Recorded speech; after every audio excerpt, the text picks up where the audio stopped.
My dad needs special meals for his condition. Nancy, can you make them for him? While I was still processing this unexpected request, standing in front of a man in a wheelchair, my eldest son's wife, Christina, spoke up. What? You want me to make those meals? Well, there's no one else we can ask but you, Nancy. From what she told me, 6 months ago, Christina's parents were in a car accident. Her mother died, and her father, Benjamin, became paralyzed from the waist down. Are you seriously expecting me to take care of him, Christina? If you don't do it, Nancy, who else will take care of Dad then? This is a major responsibility, and I haven't heard anything about it. While I was still reeling from the shock, my eldest son, Brian, chimed in. We're about to go on a trip abroad. We won a vacation to Hawaii in a raffle at the mall the other day. It'd be a shame to cancel it now, right? This is unbelievable. He is your dear father. I'm sure he'd prefer to be taken care of by his own blood rather than by a complete stranger like me. Yet, you're planning to leave your own father with someone he doesn't even know while you go off on a fun vacation abroad. My heart felt like it was being crushed. Unlike when I was taking care of my own husband in our house, living in an apartment now means dealing with stairs. How am I supposed to manage taking care of someone in a wheelchair all by myself? I was incredibly angry at my daughter-in-law, who seemed to care more about her own enjoyment than her family, and at Brian, who just followed along with whatever she said. Please, just do this for us. We're going to miss our flight. With that, Brian and Christina left for the airport. In the now silent parking lot, Benjamin was left behind, staring blankly into space. A heavy atmosphere weighed down on my heart. My name is Nancy. I'm 61 years old. I work part-time and live a modest life as an ordinary housewife. 5 years ago, I lost my husband, Edward, to illness after being together for many years. After that, I moved to a small apartment. The house we lived in was one Edward had built when he was young, but after he passed away, and with our only son now living on his own, there were too many unused rooms. It feels even lonelier in this house without anyone to talk to. Talking to Edward's photo every day, the feeling of loneliness grew, which was one reason I decided to move. The new apartment was a bit further from the town where I used to live, but the supermarket I work at is close by, and it's just right for living alone. The landlord and the neighbors were all friendly and cheerful people, so I quickly got used to my new life. By the way, the house we sold fetched a decent price, but I've never been one for luxury. Also, I consider the money from the sale to be something Edward left for me. I should save this money for an emergency. With that thought, I became even more frugal than before. My only pleasure was the monthly dinners with my housewife friends, where we enjoyed good food. I'm sure my late Edward is up in heaven now. Why don't you treat yourself a bit more? He'd probably be saying with an amused smile. One day, my eldest son Brian, who lives far away, came to visit me for the first time in a while. Seeing Brian again for the first time since Edward's 2-year anniversary felt surreal. Brian, who works as a construction worker, has become tanned and looks every bit the carpenter since I last saw him. Every time we meet, I can't help but comment on how much he's changed.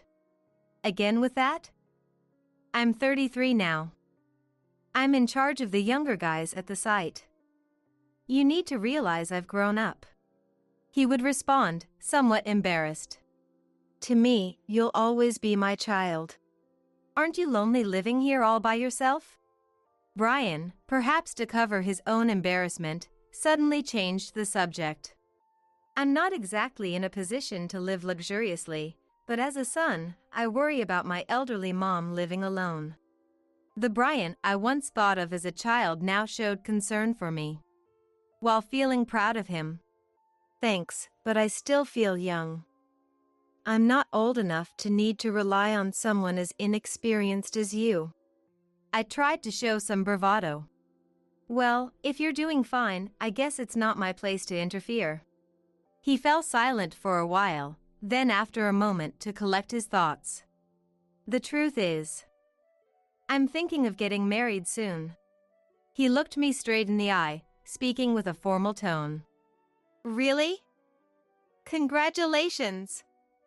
You're finally getting a wife. So, what's she like? How old is she? What does she do? I bombarded him with questions in my excitement. Her name is Christina. She's 3 years younger than me. She works at a boutique, and we met at a party. Brian hesitated to talk about how they met, but that didn't matter to me. How you met doesn't matter. If you're getting married, I'm thrilled for you. Congratulations, Brian. I reaffirmed my happiness for my son. After we get married, I'll make sure to visit regularly. If that's okay with you, of course. There's no problem with that. I always welcome you.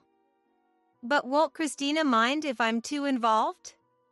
I've heard that young women today don't like their mothers-in-law meddling.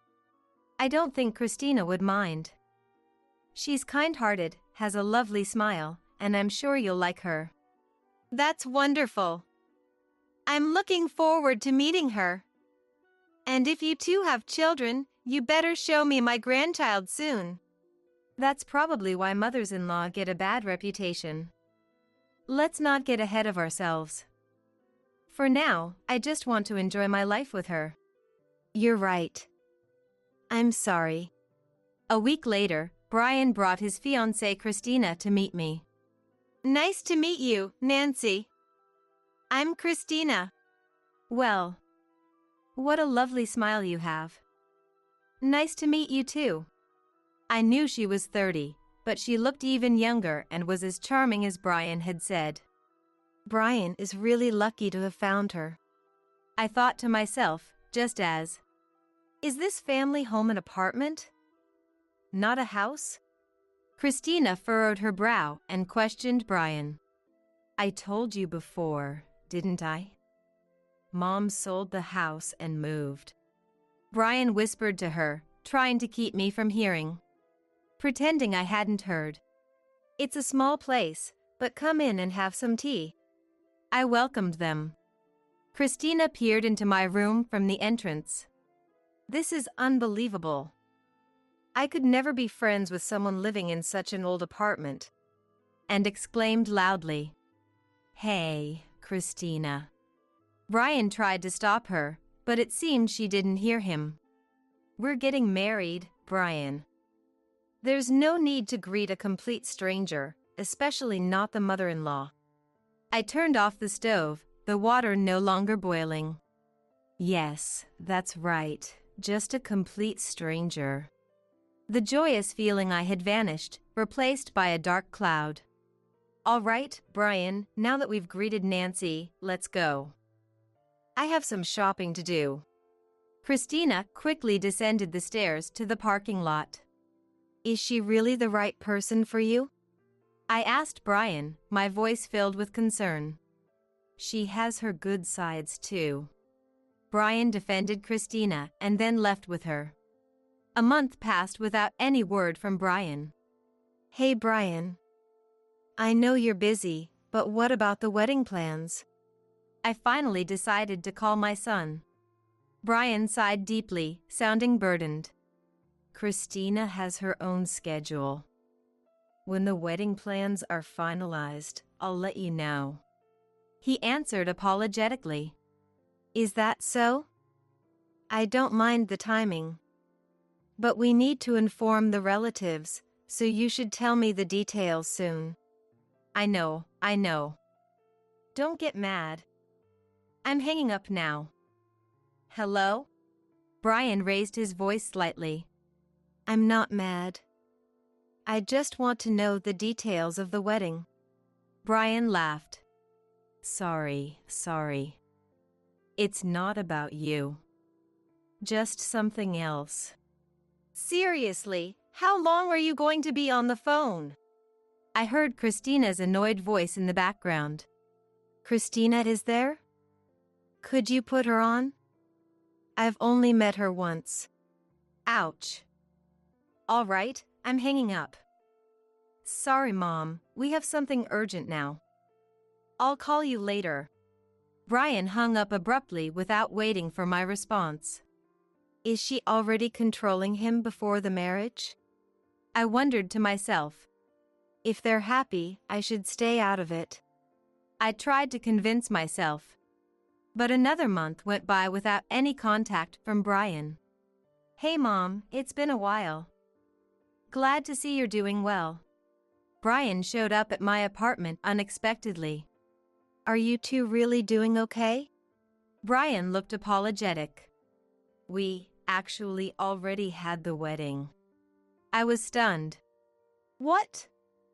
We haven't even informed the relatives. Christina said it wasn't necessary. What do you mean? She said she couldn't invite someone living in an old, musty apartment to the wedding. I couldn't believe my ears. Christina had said something that cruel. So, her parents attended? Of course. Lots of relatives and friends were there. It was quite a lively event. Brian had a cheerful smile as he recounted a happy memory. Seeing his attitude made me feel so exasperated that I almost burst into tears. How can you laugh so carefree when your own mother has been left out like this? Brian, trying to be considerate in his own way, said, That's why I'm here to see you, Mom. I'll keep visiting her regularly, so don't worry. He said that, but after visiting 2 or 3 more times, he completely stopped coming. Even when I occasionally called him, he would cut the conversation short, saying he was busy. Brian used to be so straightforward, but maybe he's been influenced by Christina. My doubts about Brian began to grow. About 6 months after the wedding, Brian called me for the first time in a while. I'm thinking of coming over this weekend. Aren't you busy with work? Are you sure you have the time? Honestly, I was happy my son was coming to see me, but I expressed my concern for his schedule instead. It's fine. Besides, this time I'm not just coming alone. Christina and her family are planning to come along too. Is that okay with you? Christina's family? You mean her parents? Yeah. You haven't met them yet, right? Of course not. You guys went ahead and had the wedding without telling me, so I never had a chance to meet them. When I lightly protested, Brian laughed on the other end of the line. I've apologized for that many times. Christina suggested that we should all meet this time. She did? Really? I was surprised that Christina wanted to introduce her family to me. This is the same woman who mocked me for living in a shabby apartment and didn't invite me to the wedding. What could have changed? Nevertheless, I was genuinely happy that my son was taking the time to come see me, despite his busy schedule. Even if Christina had some ulterior motive, I had no reason to refuse their visit. All right. This weekend, then. I'll be looking forward to it. Thanks, Mom. I really appreciate it. I felt a bit uneasy about the excitement in his voice. Why would he be thanking me for this? There was no reason I should be thanked for meeting Christina and her family. Besides, there was another thing that worried me. It might not be a big deal, but my current apartment is just right for one person. It wasn't meant to accommodate a large group. So, if Brian, Christina, and her family came over, there wouldn't be enough space. Well, if it comes to that, we can just go to a nearby cafe. Thinking that, I didn't take the problem too seriously. On the day Brian and his wife were supposed to visit, I felt restless from the morning. I usually keep the place clean, so it wasn't too dirty. But since important guests were coming, I cleaned more thoroughly than usual. Cleaning done, laundry done. All set. Just as I finished hanging the laundry on the balcony, I heard a familiar car engine stopping in the parking lot downstairs. I smiled at myself in the bathroom mirror, practicing over and over again. I have to make a bright impression. Though Christina was one thing, I imagined what her parents, whom I had yet to meet, might look like and rehearsed my greetings in my head countless times. I listened carefully at the front door, hoping to hear footsteps coming up the stairs, but the stairs remained eerily silent. Curious, I opened the door and looked down at the parking lot to see Brian and Christina doing something around Brian's familiar car. Christina was unfolding a wheelchair, and Brian was helping a man out of the back seat. The man had some gray hair, but he looked a bit too young to be called elderly. And the man being helped seemed unaccustomed to the situation, moving awkwardly with Brian. I quickly ran down the stairs and headed toward Brian and the others. "Mom, you came to welcome us." Brian noticed me and smiled. "Let me introduce you. This is Christina's father, Benjamin. As you can see, he's in a wheelchair." Oh, my. Feeling sorry for the man in the wheelchair, I was at a loss for words. "Dad prefers special meals. Nancy, can you make something for him?" Christina suddenly said something outrageous. "What? You want me to make special meals?" I was bewildered by the unexpected request, and Christina added, "Who else is there?" "You're the only one we can ask, Nancy." She said this as if it were the most natural thing in the world, smiling all the while. "It was right after our wedding, so about 6 months ago. Mom and Dad got into a car accident while on a drive. Mom passed away, and Dad miraculously survived. He just got out of the hospital recently, but he's paralyzed on one side and is in a state of shock, so he really needs the family's support." Oh, that's a pity. I felt genuine sympathy for Benjamin. But then I tilted my head in confusion. So why do I have to make his special meals? I thought it was only natural that Christina, his daughter, should make and feed her father. I asked Christina. Christina, with a pouty smile, said, "I'm just not suited for caregiving. If Mom were alive, she would have done it, but since she's gone, there's no one else." "Are you really expecting me to take care of him, Christina?" "Yes, as I've been saying. If you don't do it, who else will take care of Dad?" Christina said as if it were the most obvious thing in the world.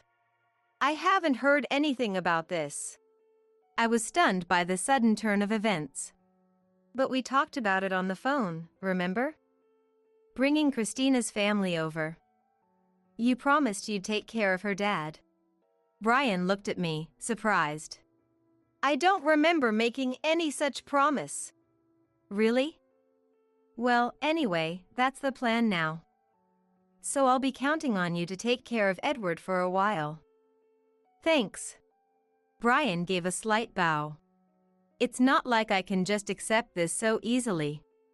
"I can't believe you're springing this on me. We have stairs here, and how is Benjamin going to manage living with a complete stranger?" Benjamin stared blankly into space, unable to articulate his feelings. "Isn't it the family's responsibility to take care of their own? Look at me, Nancy. Can't you see I'm not cut out for heavy lifting?" "We're going on a trip. We won a trip to Hawaii at the shopping mall raffle. Canceling it now would be such a waste." Even though Benjamin didn't say anything, I knew he would prefer his daughter's care over that of a stranger like me. Yet Christina was pushing Benjamin onto me and planning to go to Hawaii without a care. "This is unbelievable," I fumed. Ignoring my frustration, Christina continued. "If you don't feel comfortable with just you, why not hire a professional home care worker? Brian told me you got a lot of money from selling your previous house." I glared at Brian. Brian quickly looked away. You told her that? Christina was already seated in the car, honking the horn to signal they were ready to leave. We have no choice but to rely on you, Mom. Sorry, but we're going to miss our flight.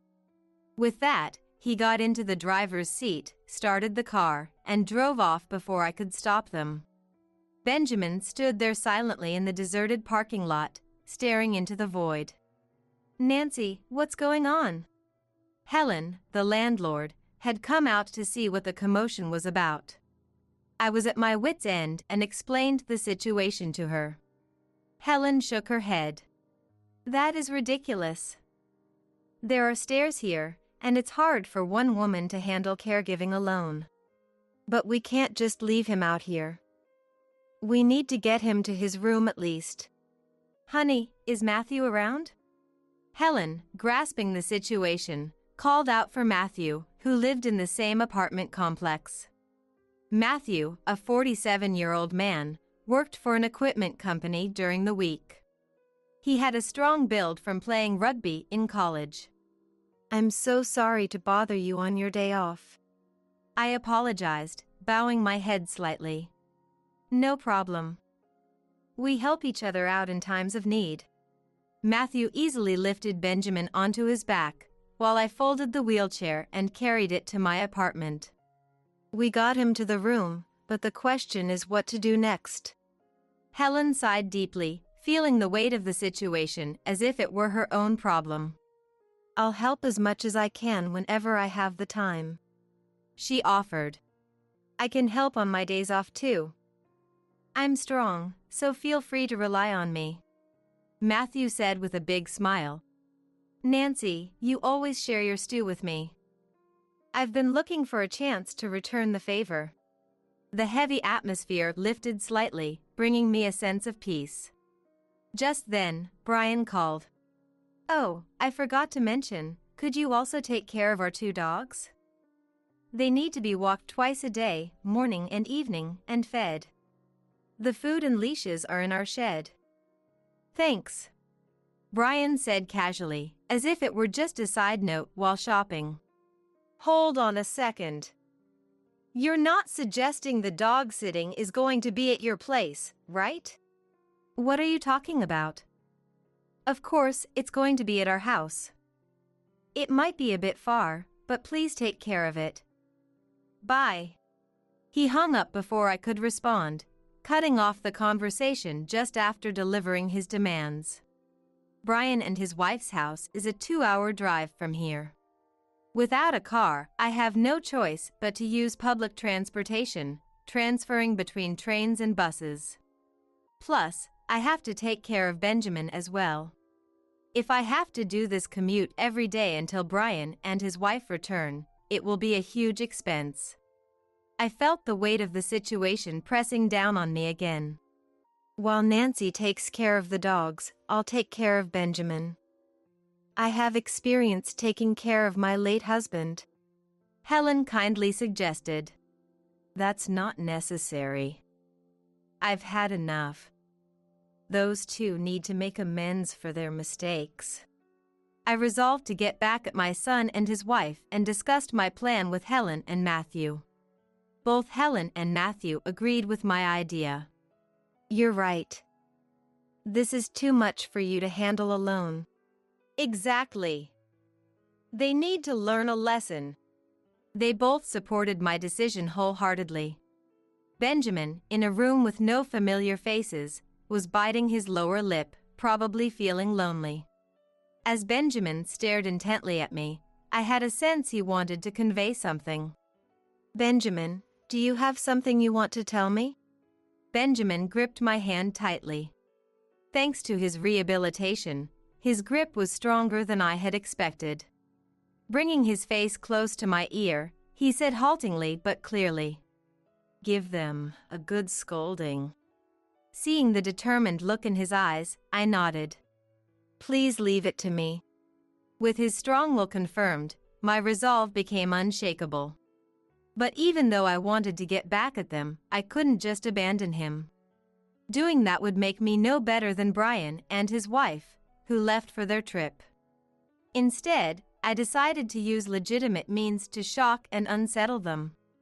I contacted an old acquaintance, a care worker who had helped with my late husband's illness. The care worker, though retired, said, "I understand.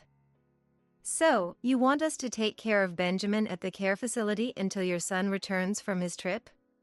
She assured me that she still had connections at her former workplace.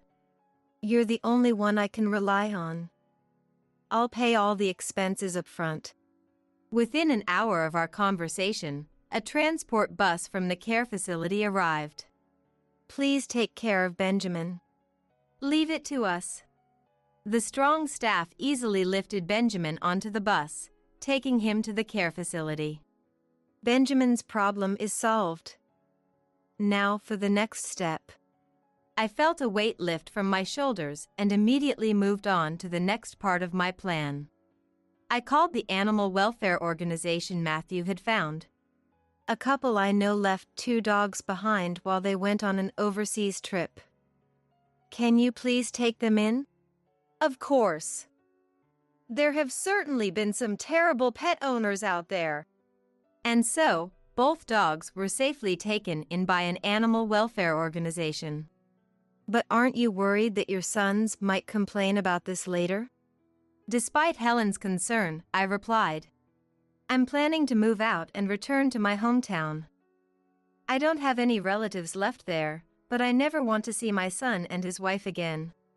"That might be for the best." Helen supported my decision, smiling a little sadly.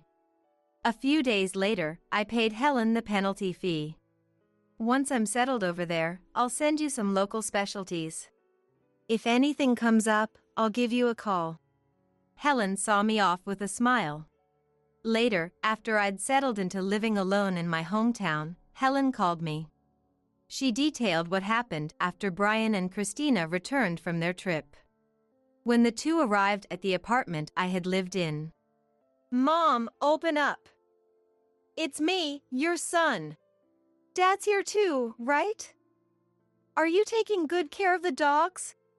But when there was no response despite their calls, Christina kicked the door in frustration. "What's going on? It's so noisy." A burly man suddenly appeared, and the two of them shrank back, hugging each other. Helen, watching in silence, told them I had already moved out of the apartment. "So where's my father? And the dogs? Abandoning everything is just inexcusable." Christina shamelessly berated me, Helen said. In reality, a new tenant had moved in right after I left, and it was now someone else's apartment. At that moment, several police officers arrived. Standing there in shock, the two were taken in by the police to explain the abandonment of Benjamin and the dogs. There was such a commotion outside the apartment that a crowd gathered. It was quite a scene. Helen laughed as she recounted the events. Although they weren't arrested, it seemed an irreparable rift had formed between Brian and Christina. Brian frequently called my smartphone. "She doesn't act like a wife at all, and whenever I come home tired from work, she just complains." The more he talked, the angrier he got, his words pouring out like a broken dam, filled with complaints about Christina. "We ended up getting divorced. It's all your fault, Mom. Why did you have to do something so ridiculous?" But blaming me for it was entirely unjustified. Who's being ridiculous here, really? I responded lightly and had no intention of further arguing. With the costs of taking care of Christina's dad and the dogs, and having just built a new house, we're still in legal disputes over property rights. If things go badly for me, it could be financially tough. So, Mom, you have a part in this too. What's going on? This is strange. Mom? Are you even listening to me? Hello? Mom? Maybe it's because we're in the countryside? The signal is bad. Please, can't we meet and talk just once? His constant nagging on the phone became unbearable, so I finally hung up. I quickly set his number to block calls.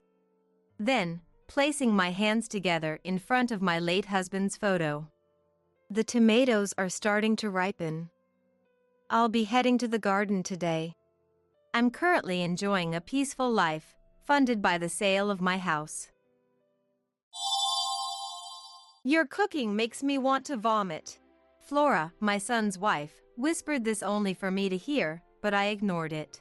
Today is my grandson Frederick's birthday party, and we're planning to celebrate it grandly with relatives invited. I didn't want to be swayed by just Flora's opinion. Without minding her, I carried a large platter with meatloaf next. Seeing this, Flora stood up and started yelling loudly. Seriously, what is this? You expect us to eat that? Such tasteless, vulgar food, I don't want to eat it. I've had enough. Flora grabbed the large platter of meatloaf from my hands and slammed it onto the table with force. The relatives looked at Flora with surprised faces. The dish shattered into pieces, and the scattered food stained the clothes of the relatives, who started angrily blaming Flora. My son David also stood up and put his hand on Flora's shoulder to calm her down. Hey, Flora. Calm down. You be quiet. Why are there so many country bumpkins here? I'm so sick of it. I feel like vomiting. I shouldn't have come. She then picked up a plate of food left on the table and threw it at me. I felt more disgusted than angry at Flora's behavior. You seem to be mistaken, but I didn't make this. Huh? Then who made this crap? It was me. The voice was so loud it seemed impossible it came from an elderly person, and the glass doors shook. I'm Ashley. Born into an ordinary family, I spent my life without any particular incidents. I did well enough in studies, so I didn't have trouble getting into college. In university, surrounded by good friends, I had a fun college life and graduated without issue. I found a job at a local company, and during my busy days, I met the man who would become my husband. It seemed we both had love at first sight. We started dating immediately, and about a month later, decided to get married. My husband was a wonderful person, and I was very proud of him. Our family and friends blessed us, and we had our wedding ceremony without delay, and soon after, I gave birth to our son David. It was my first time parenting, but it wasn't hard because my mother Morgan helped. I thought about how smooth and trouble-free my life had been. But maybe I was getting complacent. Gradually, I began to find life boring. That's when people tend to fall into life's pitfalls. It started when my husband's returns home began to get late. Then his business trips unnaturally increased, and he was away from home more and more. I tried to ignore the doubts swelling in my heart, clinging to the sweet illusion that he wouldn't do such things, but the reality was cruel.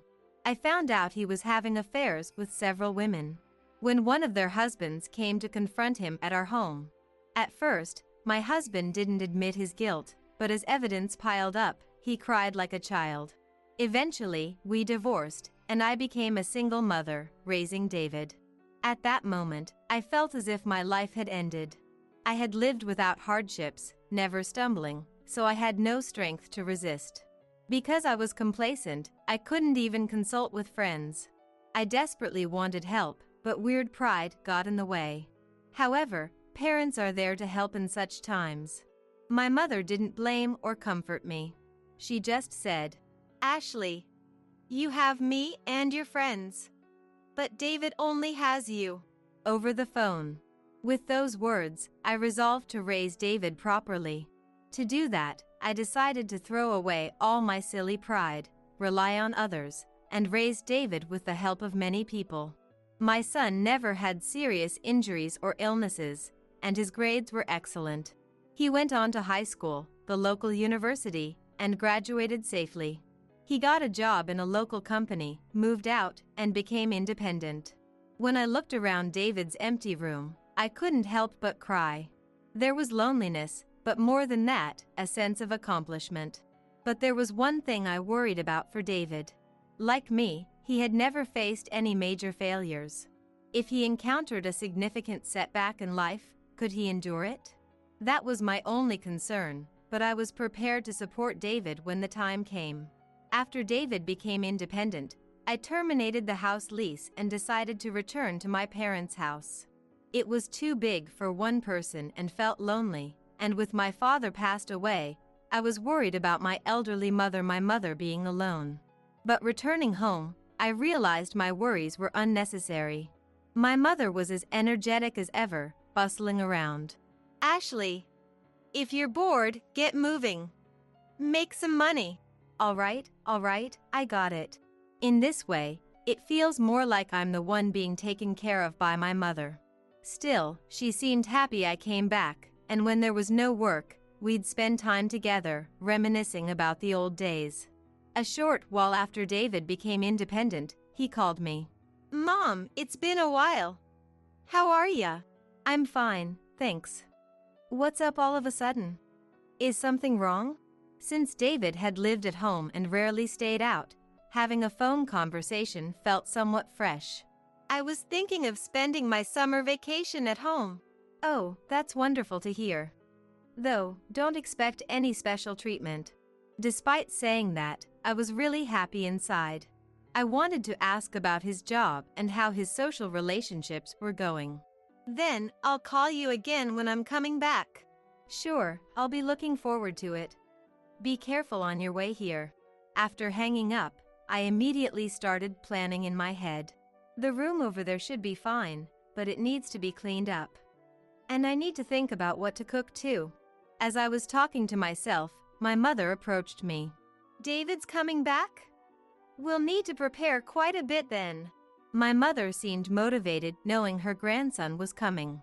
Mom, he's my son, so I'll do the preparations. What are you talking about? That boy loves what I make. I absolutely want to make it for him. Once this happens, my mother won't listen to anything else. We prepared the room so David could relax comfortably and went shopping for groceries.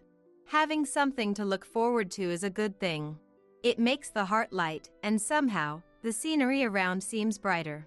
And finally, the summer vacation arrived. We went to pick up David from the station and headed home.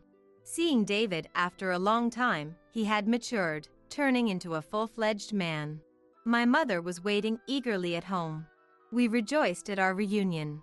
The dining table was filled with dishes made by my mother and I. We talked and caught up while eating, and time flew by quickly. When the conversation settled down a bit, David, have you found someone nice? My mother suddenly asked. David blushed and looked down. Maybe he really had found someone. The thought made my heart race uncontrollably. David, don't tell me you really have. Yeah, actually, I've recently started dating someone. My mother and I were overjoyed and cheered loudly. The conversation then centered around his girlfriend. David, though embarrassed, answered our questions properly. It seems she works at the same company, and they hit it off right away. Actually, I came back to tell you that. Eventually, I'm thinking of marrying her. Really? Oh, that makes me so happy. What a wonderful summer vacation this turned out to be. Next time, I'll bring her over. I want to introduce her, he said shyly, looking somewhat young to me, reminding me he's always my son. After a delightful summer vacation, half a year later, in winter, it happened. As promised, David brought his girlfriend to our home. The outside was covered in snow, a stark contrast to the summer vacation. My mother and I sat facing David and his girlfriend with serious expressions. All right, this is my girlfriend, Flora. She greeted us. Nice to meet you. I'm Flora. Her first impression was of a polite lady. She seemed a bit shy, but her words were careful, and her expression was kind. I liked Flora right away. Thank you for choosing David. Well, sure. At first, our conversation was a bit awkward. But after a while, the tension eased, and we all started to enjoy the conversation. Seeing them sitting together, I thought they really suited each other. And so I teased them. You two really are a good match. Why not get married soon? But this wasn't a joke. I genuinely thought they should marry. They were embarrassed, but they didn't seem to mind. No, Mom, if you say so, maybe we should just go ahead and get the marriage certificate now. Hee hee, shall we go get it now? We joked like this. Then, after a while, the two of them got married. The wedding ceremony was very glamorous, and I felt incredibly happy. But there was a small worry in my heart. For some reason, I kept remembering the time I divorced my husband. Even though I know David's different. And Flora is a wonderful person too. Yet, I couldn't shake off this unpleasant feeling. Contrary to my worries, their married life was going smoothly. Soon, Flora got pregnant and Frederick was born. Being my first grandchild, he was so adorable. Looking at Frederick, I thought my worries were finally disappearing. But it was around that time things started to get strange. After giving birth, Flora somehow started to avoid me. I initially thought it was because she was not feeling well after the birth. Yet, when I tried to help her out, "Ashley, don't touch Frederick," she would scream loudly. And not just that. Every time I tried to do something, "Don't! I'll take care of it. Ashley, don't interfere. Why are you doing things on your own? Stop it. Enough is enough," she would snap at me, leaving me utterly confused. Sure, nobody likes to be meddled with, but her reaction seemed a bit excessive. It felt as if she thought of me as some virus or something, which truly hurt me. So, I decided to distance myself from Flora for a while. I thought she might calm down, and things would return to normal after some time. Time passed, but Flora never contacted me. Despite having my first grandchild, I couldn't hold him. I wanted to see Frederick's face and have a good talk with David and Flora. But they never came to visit me. My mother seemed somewhat concerned too. I thought about calling them myself, but recalling Flora's yelling made it hard for me to gather the courage. However, I couldn't stand it anymore and decided to visit Flora. Of course, I knew showing up at her house without an appointment was rude, but I wanted to see them so badly. I prepared immediately and headed for Flora's house. I knew it was in a residential area near the station, so I drove there, following the map app. It was the middle of summer, and the trees in the park were lush. I reminisced about the summer vacation when David came back. I was happy when I heard about Flora, but I never imagined things would turn out like this. Thoughts of my husband flickered through my mind. Get out of my head already. Mumbling to myself, I kept driving. A few minutes later, I arrived at Flora's house. After parking my car in front, I walked towards her house. I could feel my heartbeat. And that's how nervous I was. I pressed the doorbell of Flora's house. After a while, Flora's voice came through the intercom. "Who is it?" "Ah, Flora, it's me, Ashley. Sorry for showing up unannounced." I tried to speak gently, hoping not to upset Flora. But such consideration was wasted on Flora. As soon as she heard my voice, she became hostile. "What? Why are you here?" "I was worried you might be having a hard time." "Shut up! Who asked you to come? Leave." "But I wanted to see Frederick's face, and—" "Shut up! Shut up! If you don't leave, I'll call the police." No matter what I said, Flora wouldn't listen. Fearing she would call the police, I had no choice but to leave. Walking back alone, I headed towards a nearby park. I wanted to see Frederick even for a moment, so I thought of calling Flora to persuade her. It was a hot time in summer, so the park was deserted. I sat on a bench in the shade and called Flora. "Hello, Flora?" "What is it now? You are creepy." "Please, I just want to talk." "Shut up! There's nothing to talk about." Flora was hysterical as ever. I tried not to be overwhelmed by her voice, attempting to persuade her. "I just want to spend a little time together." "Give me a break! I'm so fed up. Let me tell you, I've hated you, Ashley, from the start." Flora threw such harsh words at me, it was hard to believe she was the same person. Hate? Did I do something? It's your existence. It's just so lonely. That's why you have a divorce history. That's irrelevant, isn't it? I was outraged, as her words were far too cruel. Even if you hate me, we're family since you married, aren't we? That's no way to talk. Family? Don't make me laugh. I didn't want to work, so I just wanted to get married quickly and be supported by a husband. It just happened to be David. Oh, stop it. Saying such things, you're the worst, you know? Shut up. Shut up. Don't you ever call me again. Go spend your remaining years in the countryside. With that, Flora hung up. I couldn't move for a while. Shocked by how terrible she was and angry at myself for not seeing through her, but it was too late for regrets. Feeling down, I left the park, got into my car, and drove home. I thought about contacting David, but I didn't want to burden him with unnecessary worries since he was busy with work.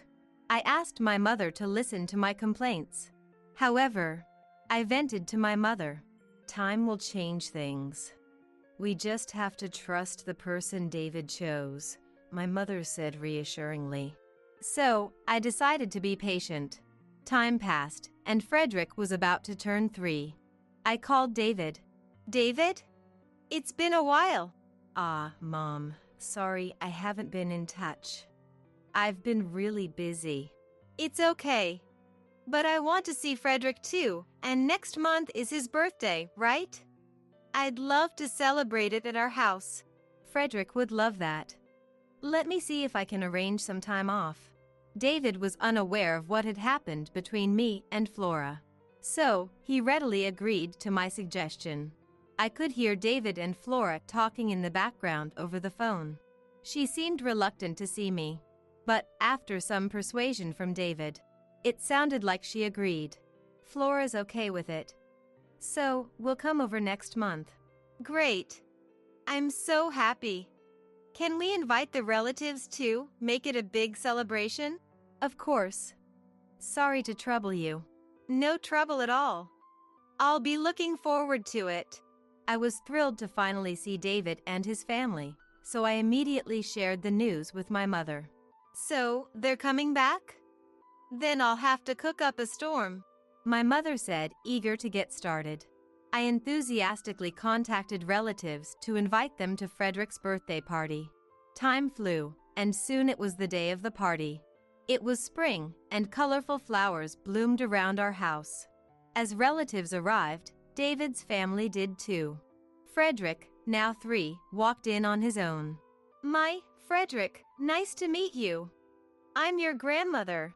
I bent down to get a good look at Frederick's face, but he seemed frightened by the unfamiliar face and hid behind Flora. Oh dear, I'm sorry. That must have scared you. Don't worry. He'll get used to it soon. That's all right. You must be tired. Please, rest inside.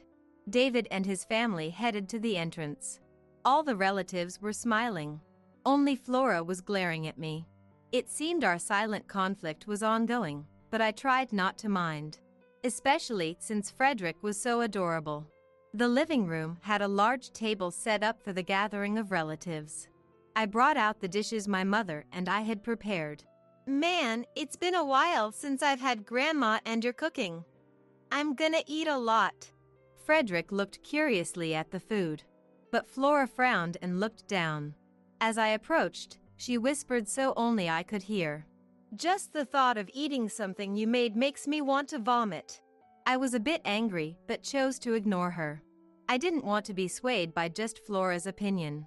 Flora seemed even more upset than before for ignoring her, and with a louder voice, she said, I just don't feel like eating. Then, the relatives looked at Flora with puzzled expressions. Hey, don't say things like that. Are you tired or something? David also seemed to feel it was not good, trying to calm Flora down with a joke. Flora turned away with a sullen face. I didn't mind and carried over a large platter with meatloaf on it. Upon seeing this, Flora stood up and began to yell loudly. What is this? You expect me to eat that? The relatives looked at Flora in surprise. But she, paying no attention to them, shouted loudly, I don't want to eat such tasteless, vulgar food. I've had enough. Flora took the platter of meatloaf from my hands and slammed it onto the table with force. The dish shattered, and the scattered food soiled the clothes of the relatives, who angrily blamed Flora. David stood up, trying to calm Flora by placing his hand on her shoulder. However, she still glared at me. This is peasant food.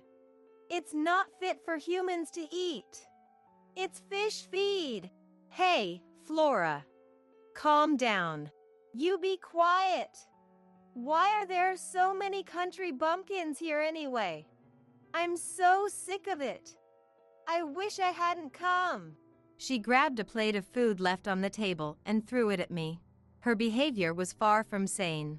I felt more creeped out than angry at such a sight of Flora. It seems you're misunderstanding, but I didn't make this. Huh? Then who made this crap? It was me. My mother answered loudly to Flora's question. Really, what's all the fuss about?